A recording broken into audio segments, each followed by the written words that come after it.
itu Trello. Terus setelah itu ada Airtable.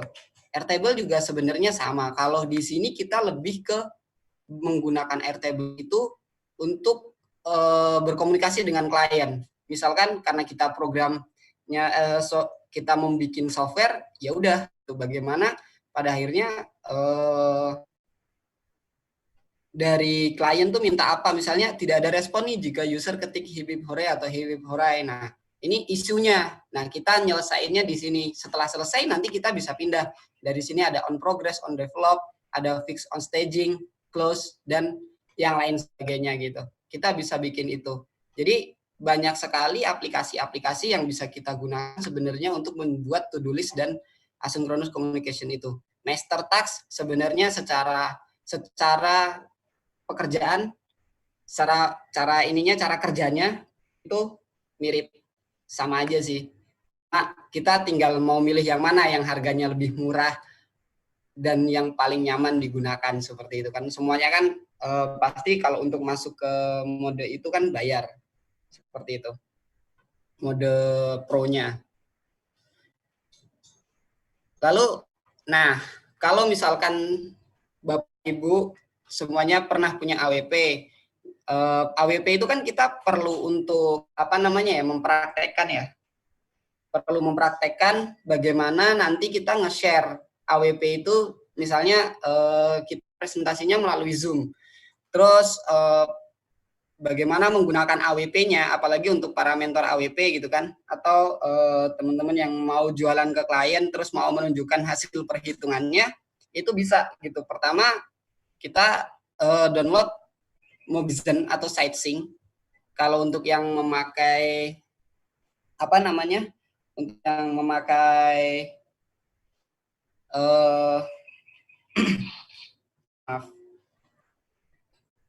untuk yang memakai Samsung kita bisa menggunakan SiteSync. Akan tetapi kalau bagi teman-teman yang tidak memakai HP Samsung, bisa juga dengan Mobizen ini, karena kalau Mobizen bisa digunakan oleh semua HP itu kan, entah Android ataupun iPhone gitu. Lalu sambungan dengan laptop, lalu operasikan melalui HP. Mungkin akan lebih jelas ketika saya coba konekin dulu HP-nya. Misalkan di sini tadi Mobizen ada ya di sini. Jadi dia kita bisa mempresentasikan apa yang ada di HP kita dengan menggunakan laptop. Jadi ketika kita bisa presentasi kayak gini, kita bisa memperlihatkan ke klien perhitungan kita. Seperti itu. Oke, saya coba konekin sebentar ya.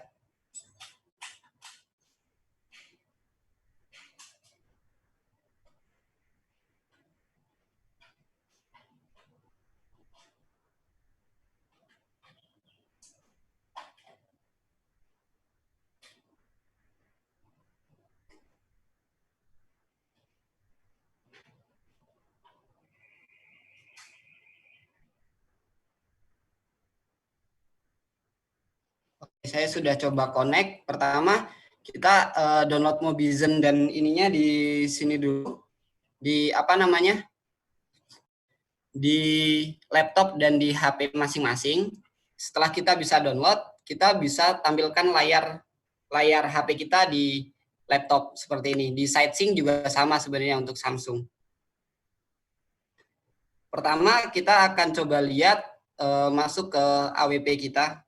Nah, jadi kita bisa presentasikan ini dengan sangat mudah gitu. Misalkan sama klien untuk bisa mempresentasikan AWP kita, atau kita kliennya minta dihitungin misalnya perencanaan asuransi gitu.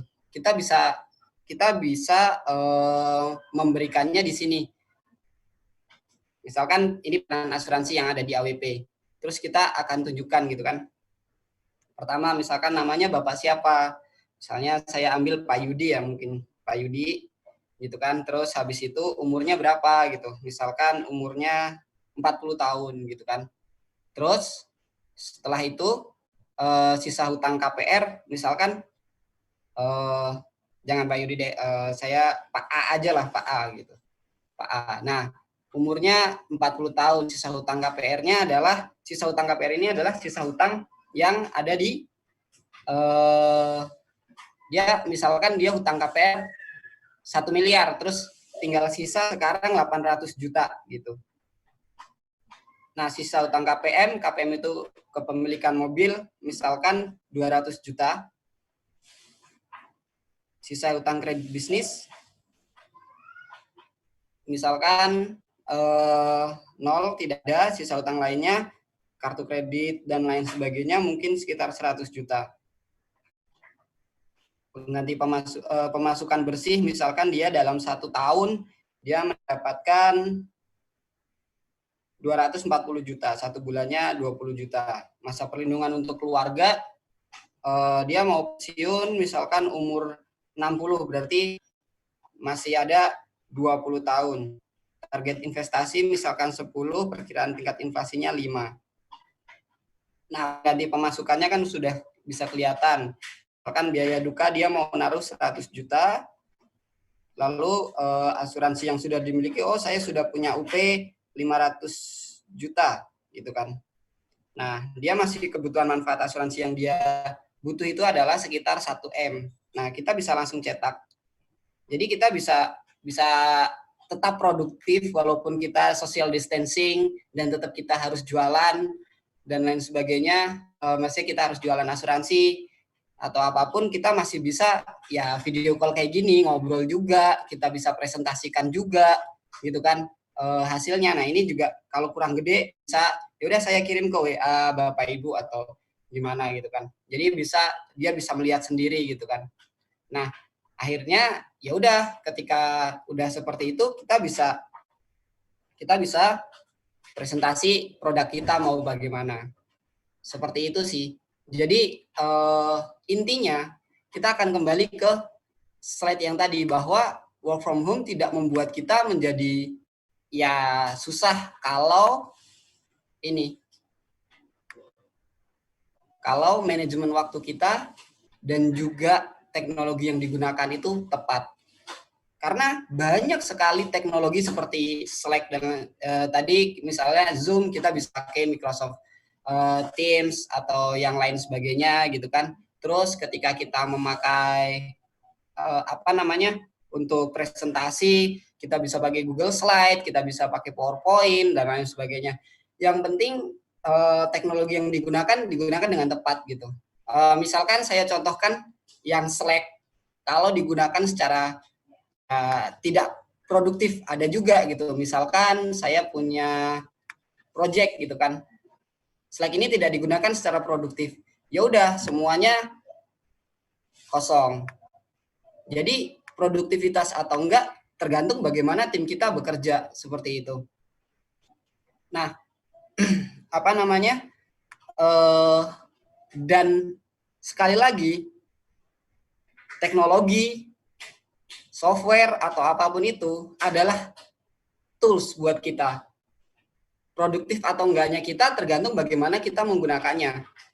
Dia layaknya pedang ketika kita sedang berperang. Kalau kita ahli pedang, kita akan bisa menggunakannya dengan baik dan lihai. Tapi kalau kita bukan ahli pedang ataupun kita tidak bisa menggunakan pedang itu malah bisa mencelakakan diri kita sendiri gitu.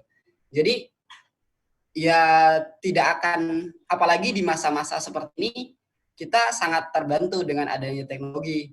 Tapi jika digunakan dengan tepat. Apabila kita tidak bisa menggunakannya dengan tepat, ya akan berbalik kepada kita sendiri dan menjadi tidak produktif. Seperti itu sih. Terima kasih untuk waktu saya kembalikan ke host. Assalamualaikum warahmatullahi wabarakatuh.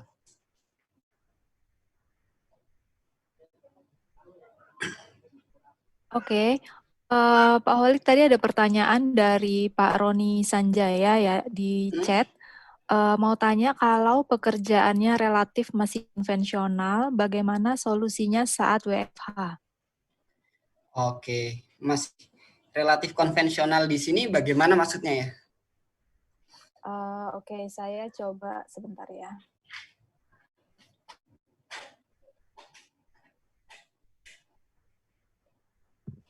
Pak Roni mungkin bisa disampaikan Pak pertanyaannya. Oh, Saya ya ada nih di sini.